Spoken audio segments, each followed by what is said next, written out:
Hey everybody, it's your dude with STWF TV, and today hanging out with me, I got the IFL 4-year veteran DB Romon Morris. How's it going, man? What's up, man? How you doing today, man? Thank you for having me.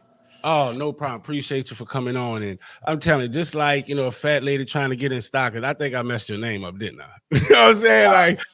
Man, it's Romon. It's all good though, man. It's all, you know what I mean? Like I said, you run a ballpark, I'm an answer. So I know people can get, names wrong sometimes without even, meaning to, but it's all good.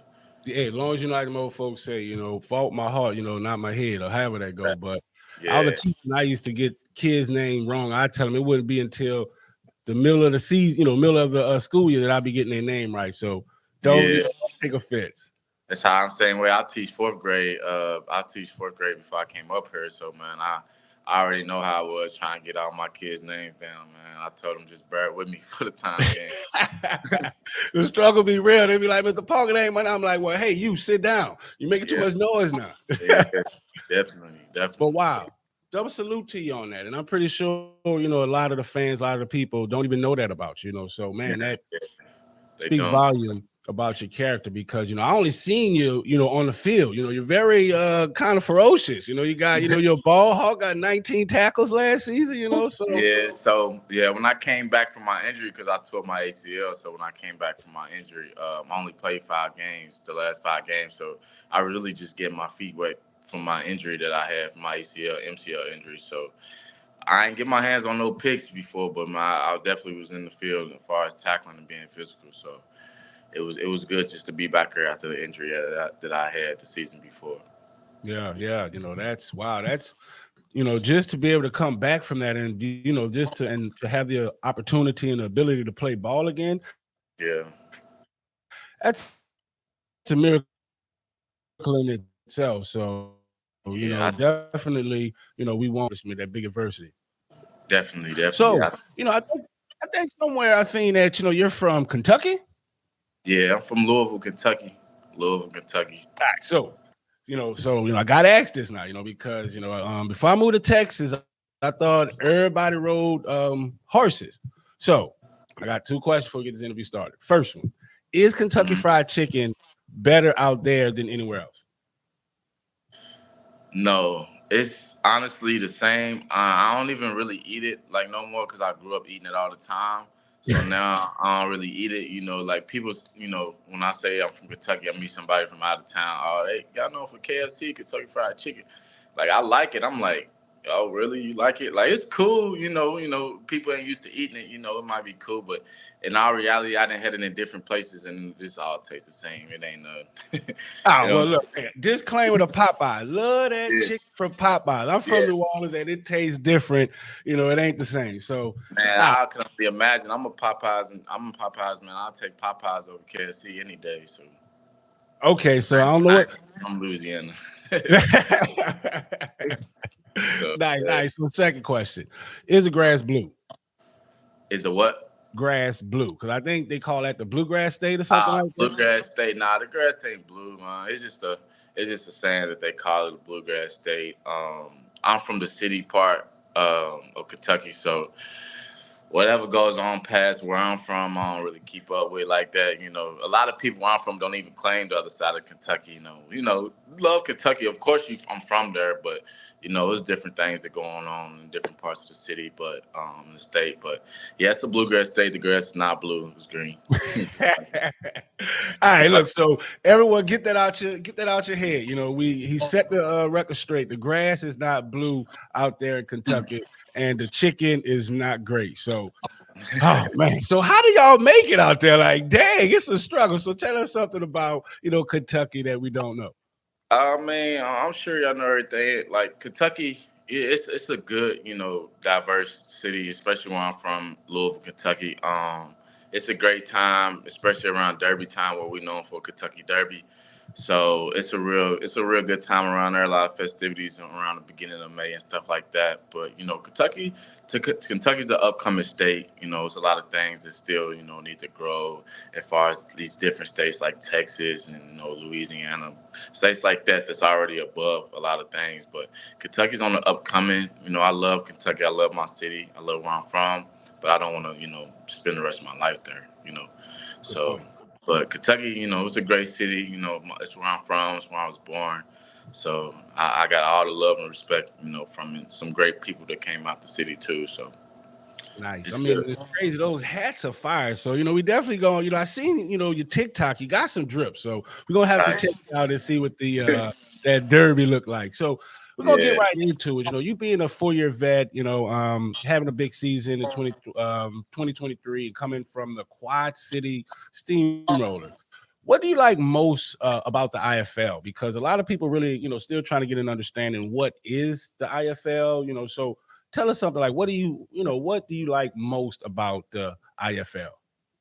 Really, I like the underrated competition that the IFL has. A lot of people who don't realize there's some great competition in the IFL. It's a lot of people who get overlooked and don't get that opportunity and come in the arena game. And as far as like, oh, I don't know about arena football, because some leagues get heard about and people like, I don't want to do it. But with the IFL, I already knew from the jump that it was a great organization league. It's a great opportunity as far as trying to make it, out outdoors, just exposure wise and the organization wise, and just the way that the commissioner treats the league. So I feel like the IFL is a really great league, and we got this new league at the AFL starting up to potentially supposed to be the top league, which already getting its rights and didn't even play the game yet. So in my eyes, the IFL is just the top arena league because there's a lot of studs in this league that people don't know about, and I just feel like on time they're gonna see. But the IFL is arena football. It's where you want to play as the IFL, in my opinion. Nice, nice. One thing I like about the IFL is one just took me aback. I was like, wow. After the game, how excuse me, how the players meet the fans. They come on the field and it's like, hey, what's that? I'm like, Yeah. whoa, wait. I've Yep. been to a lot of sporting events, a lot of football, and I've never experienced that. So, what is that like? With you with the fan, what is your fan interaction like? Our fan interaction is great. Like I said, before I went to Quad City, I was in Bismarck where I had my best season before I got hurt, tore my ACL. I feel like I got that first on field fan experience, and when people come up to me on the autograph signing when we have like 20 minutes after the game and telling me how much they look up to me and they don't even know me. Like as far as just the entertainment, being close to the fans and being able to interact with the fans during the game, that's big. And telling and them asking, can they have can I have their autograph after the game, and can I have a glove or a headband and stuff like that. Like I done gave a fan a do rag of mine, and he flipped it, lost it, and it was just like that feeling you can't really explain. It's unbearable. So like it's a good feeling because it's an entertainment for the fans, and when they get to interact with the players and see that, oh man, these is genuine dudes, these is good dudes at heart. They just out here playing the game they love. I might hear them talk some trash on the field, but at the end of the day, they just, they just playing the game they love, passionate about the sport that they love. So, my interaction with the fans is amazing. Like I love the fans, especially the fans here in Tulsa, that I'm starting to get used to. It's nice. It's definitely nice. So, talking about the Tulsa Oilers, this is your first season with them, right? Yes, sir.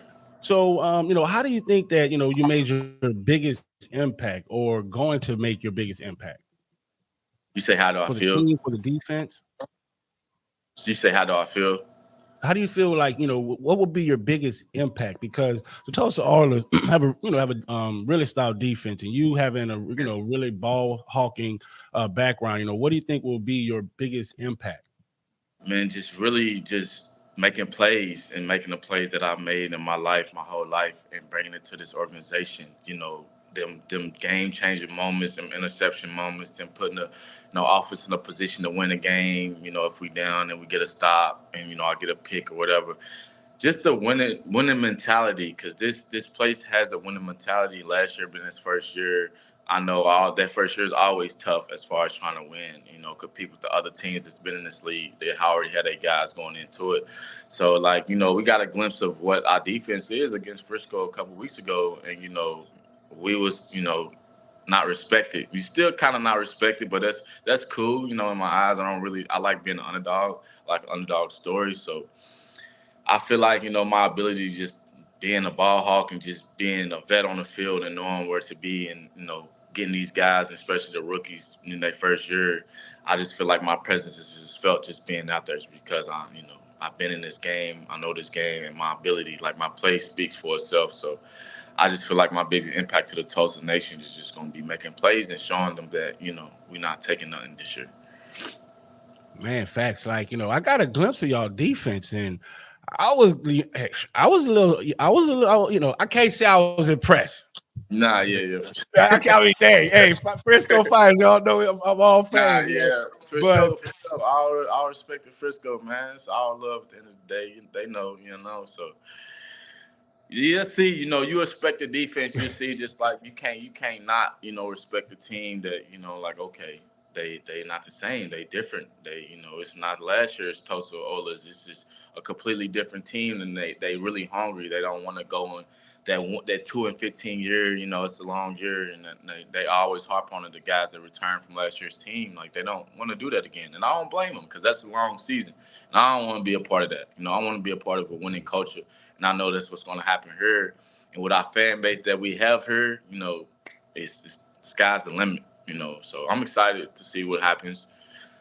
So yeah. so like I was, I seen y'all defense, and like y'all made a play at the game, and I seen y'all were giving TJ Edwards and the offense like headaches, in his face, and like y'all caught an interception at towards the end of the game, and y'all making plays, and y'all was saucy. So where did y'all get this sauce from? Like, where did y'all get this confidence? Because when I think of Tulsa, I ain't thinking of like saucy. Y'all in there jamming. I'm like, who these dudes is? Man, So it's just the brotherhood that we got kind of came together to start a camp. We kind of said, man, let's do this thing, and you want to have swag out there. You don't want to just be out there on the field. You don't want to just be out there just out there. You want to have a little swag and a little confidence. It gives you confidence. You want to make sure you're feeling good going into the game.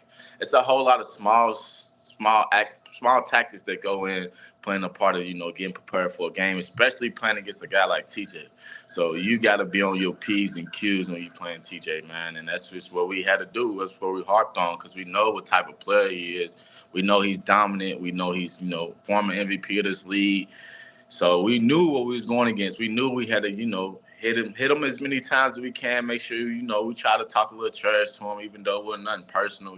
Just everyday football stuff, man. Because at the end of the day, we respect TJ, we respect the Frisco Fighters, and I just feel like my team, we just got that swag, we just got that, because everybody just looking down on us. So we just like, man, we playing free out here. What we got to lose, What we got to lose? We already 20 points behind teams that we get no plan. So what we got to lose? Let's just go out here and play. So that's just our motto, man. We just going out there and play as a team, man, as brothers at the end of the day. you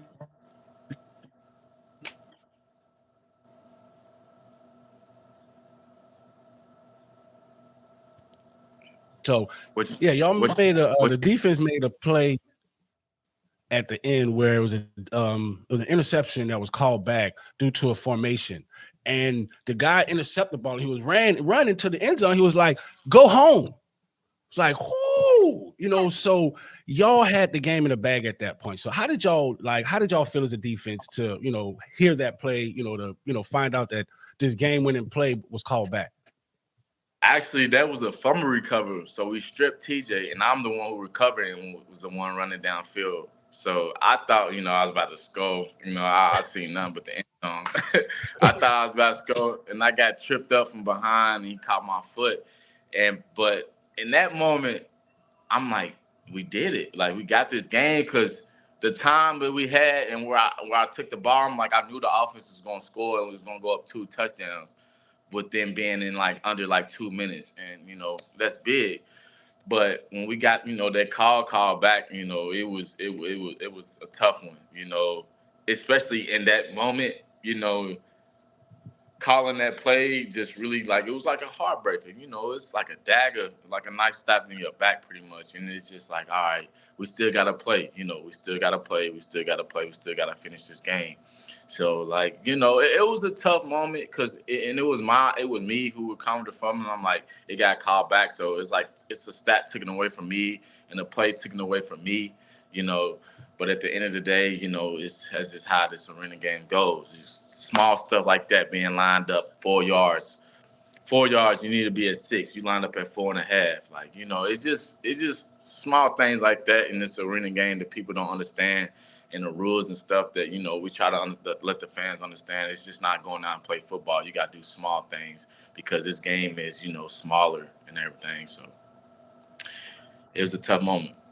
So, we, like the mood, I know it had to be, a gut punch, and because honestly, being a Frisco Fighter fan, I was like, how we lost this first one? Because I was on the end zone side, so I'm just seeing the guy running past me, and he like go home, and I'm like, no, and so when I Yeah, heard that, I was like, oh my gosh, so, and yeah. then we tied the game. So then you had another opportunity for overtime. So how did y'all, pick yourselves up? Like, how did y'all galvanize the troop to like, hey, you know what? We still got a chance to go out and, punch the lion in the mouth or something, because the Fighters, were, a dominant team. The Oilers still trying to turn things around. So how did y'all pick yourselves up for this overtime? Really just knowing that we got more time. We got more time to go out there and score, more time to do something. We already done proved a lot by staying in this game, by being up the whole time and staying in this game, not going overtime with one of the best teams in the league. So we already proved ourselves. But let's continue to prove ourselves. Let's continue to work. The game's not over. But we practice situations like that. Situation. We have a situation drill sometimes where we go in different moments, situations in different games. Like for that, going in overtime. Okay, the team got to score. You got to get a stop. Stuff like that. You practice when the time actually comes in the game. We be prepared for it. We're not like overwhelmed and everything. So it wasn't nothing. We was overwhelmed about. A lot of people was dropping their heads because we let Frisco creep back in it. And knowing a team like that, kind of if you let them stay around, it's kind of hard, to beat them. Right. You let them stay around, you got to keep that foot on their neck. Yes. But kind of picked ourselves up, and we got a great coach, Coach Marvin Jones. Great background, of course, and he just uplifts us. His energy, brings us up. So we wasn't worried, but at the same time, we knew we in a dogfight now. So Right. Wow.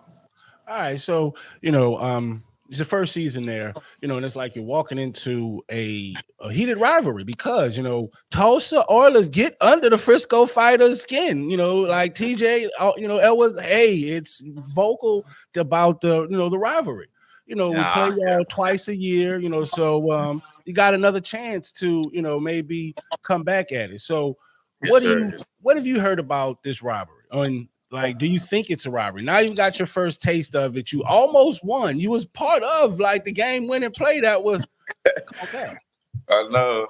Yeah, man. I feel like it's a slight rival. Like I said, we down the road, so we're not that far away. It's just another 3 hour drive. I feel like it was a lot of tension because we so close to the teams, and like you said last year, Tulsa always kind of gave Frisco kind of run for their money sometimes, and it don't matter to the type of record Tulsa had. It's always them playing hard against Frisco, hard against they, I guess, big brother you would call. So man, it was a small glimpse, and I knew that we got them again on our home field in a couple weeks. So I had a good feeling because last year when I was with Quad City, Frisco actually put us out the playoffs, so I already had a bad taste about my mouth with Frisco. I was like, I'm already 0-1 up there in the center, so I'm not trying to lose another one up there in You Frisco. So come be right. So all right. Before we get up out of here, definitely, anything that you want to tell, first, I'm gonna say, the Oilers fans, this is opportunity to, maybe address the fans, on a more personal, note. So anything you want to tell the fans? no, I mean the fans, man. I know, it was kind of heartbreaking that game against Frisco, and I just want the fans, they know to stick with us throughout this whole thing, and they see what type of team we have. And I just want the fans to know that, it's on this year, and I want them to know that they're going to see a different Tulsa Oilers, and especially starting tomorrow at 7 o'clock at the BOK. You know, it's going to be fireworks when we play our coming in here to our homecoming. So it's going to be rocking. Supposed to expect at least 9 to 10,000 fans there tomorrow. So it's going to be huge, man. I just want the fans to know that we love them and we support them, and like they support us, and it's going to be up. You know, and I just want them to know they got a good defense and a good offense this year. So I just want them to stick with us through the good and the bad, and it's going to be good and the bad, not just and that's with life, period. But I just want the Oilers fans to know that we're working hard on our end and we're doing everything we can as far as being prepared for each and every game. Man, look, can't get you the microphone. Man, you talk very well. Like, you know what I'm saying? Like, I'm so like, man, I'm ready to give you my daughter. You know what I'm saying? Like, jeez. Man, it's a credit card numbers, you want my bank route numbers and everything. Man, it's the communication class I had to take. We was I had to be in front of the people, one of America's top, things is public speaking. So I had to get equipped to, talking in front of people and just talking, period. I'm already quiet. So once people hear me talk, especially my teammates, I'm quiet, I'm laid back, chill. I'm just ready to get the job done. But once they hear me talk, like, man, he actually, you know what he's talking about. Yeah, I'm like, you speak with volume. It's like, wait, you need to talk more. Look, let me turn this channel up, man. Look, talk more. Nah, for sure, man. And I appreciate that. We've heard the niceties, so now you got to flip the coin, man. To the tail side. To the Frisco fighters. We don't want to hear none of that. It's all beef over here. It's all smoke over here. It's all good, man. You want to tell them? It's all love, man. Just messing. But you want to tell the Frisco fighter fans because y'all players again. That Frisco name, Frisco Nation, and y'all brought it, last couple of weeks ago. It's going to be a battle against each other all year, especially, once we meet meeting this game April 20th and so forth. We meet in the playoffs, conference championship, something like that. It's going to be a battle.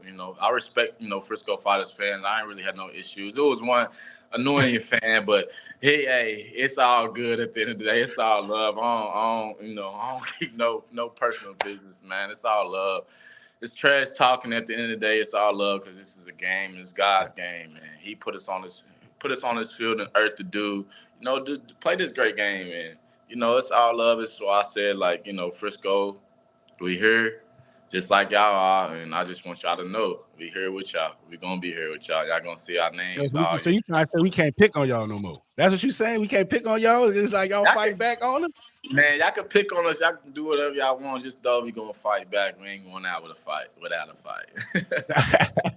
Nice. All right. So, before we let you go, just want to, something about, we might not know, the fans might not know about you. I think you're a girl dad.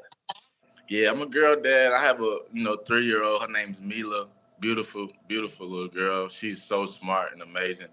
And I was able to go home for a couple of days this past week because we had a bye week, and I was able to go home and see her and surprise her because she didn't know I was coming home. I told her mom, don't tell her I'm coming home, and so I was able to surprise her and get her the remote control car that she can drive that she's been asking for a while now. So I was able to do that, and that excitement alone made me tear up because it's just like, man, seeing it from my perspective as a dad, being in my shoes, it's just different because I really don't remember the excitement I had, growing up like that. So giving her a childhood that I didn't, have. So it's just what I live for. Like, I live through that little girl. So every little thing I do, she calls me every now and then, check on me. Like, she's not the typical 3-year-old you would think, like, she's very smart.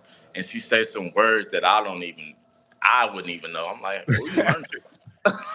Like, you think, like, I wasn't that smart. Where you learn these words from?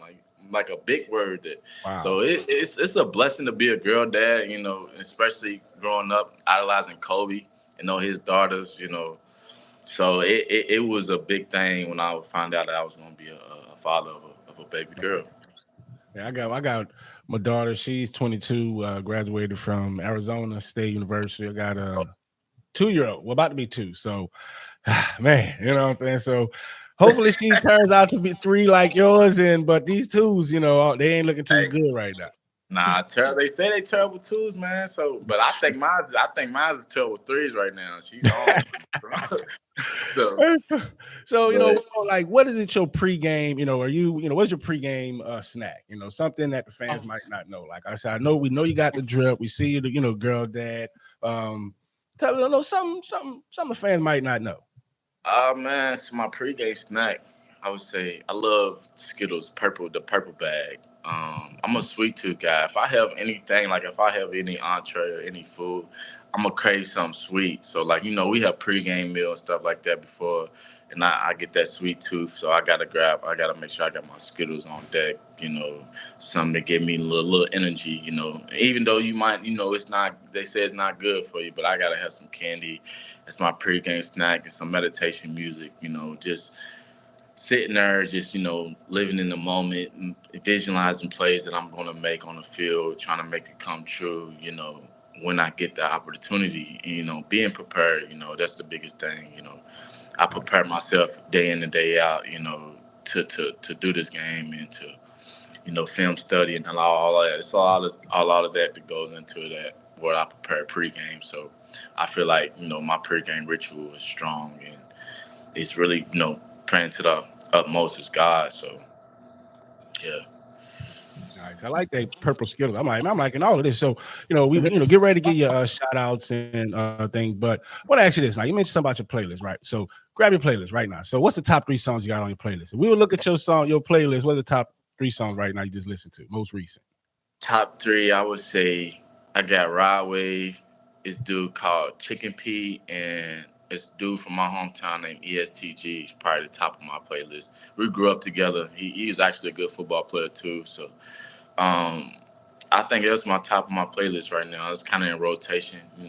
EST is more for really getting the moment, and Rod Wave just calming down my nerves and stuff.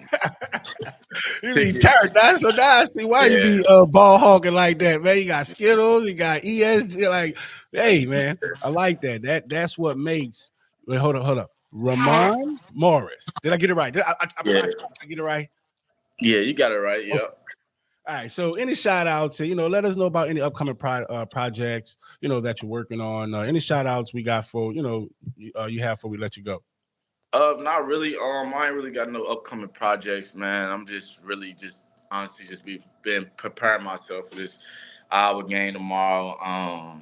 Like I said, other than being a dad and stuff like that, my life's really teaching. My life's really just simple, and I just make sure I get the job done and make sure things is taken care of, man. And I have a good roommate who was actually number 2 on our team, the receiver. So me and him prepare each other every day. Is watch film and make sure we prepared on both ends. What you see on offense, what I see on defense, type. So I just, I live in the moment, man. And I really, just thanking God every day to wake up and do what I do. As far as playing football, as far as being a dad, as far as being able to learn new things from different people. Like I said, I'm really chill and laid back and observant, so I pick up different stuff from different people without them even knowing. So I just make sure I'm aware of my surroundings and aware of what I got going on. But no new projects, man. Just this project, Iowa tomorrow. Iowa Barnstone. This is my new project. Nice. So, man, I appreciate you hanging out with me. So, All once again, love. this is Indoor Football League DB Romon Morris. Appreciate y'all. No problem. Appreciate you, man.